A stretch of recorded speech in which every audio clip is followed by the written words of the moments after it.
کہ 210 کا figure cross کر گئے تو بالکل ضرور آئے، سب کا رائٹ ہے، مگر اسے بھی جو ہے وہ واضح اکثریت سے یہاں پہ موجود ہے۔ اچھا، بانی چیئرمین نے IMF کو انگیج کیا ہے حکومت کے خلاف، جو آنے والی حکومت آپ کی یعنی کیا کہیں گے؟ دیکھیے، عمران نیازی صاحب نے ہمیشہ ملک دشمنی کی ہے اور IMF کی ڈیل کو پہلے بھی سیبوٹاج کرنے کی کوشش کی، اب بھی سیبوٹاج کرنے کی کوشش کی، اور نہ صرف سیبوٹاج کرنے کی کوشش کی بلکہ وہ معیشت کو تباہ کرنے کی کوشش کی، اور وہ چاہتے ہیں ملک کے اندر جو ہے وہ ایک غیر یقین صورتحال پیدا ہو اور ہر طرف جو ہے وہ تباہی بربادی پھیلانا چاہتے ہیں، تو اس کی قطعی اجازت نہیں دی جائے گی۔ اور اگر وہ IMF کو لیٹر لکھ رہے ہیں، کس کیپیسٹی میں لکھ رہے ہیں؟ ایک قیدی کی کیپیسٹی میں، وہ قیدی جس پہ 190 بلین پاؤنڈ کا کیس ہے، توشہ خانہ کا کیس ہے، کرپشن کے بے شمار کیسز ہے، تو آپ IMF کو کیا کہنا چاہتے ہیں اور کس کیپیسٹی میں یہ خط لکھنا چاہتے ہیں؟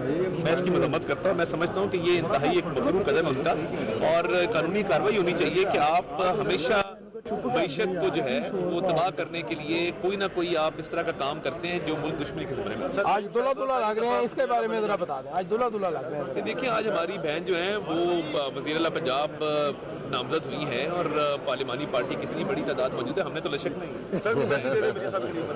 جی مریم صاحبہ پہلی دفعہ کہ میں سمجھتا ہوں کہ انہوں نے بطور کر کے بڑی قربانی دی ہے، بڑا پرفارم کیا ہے، اور انشاءاللہ تعالیٰ وزیر اعلیٰ کے طور پہ وہ اس سے بہت بہتر پرفارم کریں گے۔ ایک منٹ میں نہ دینا۔ اچھا۔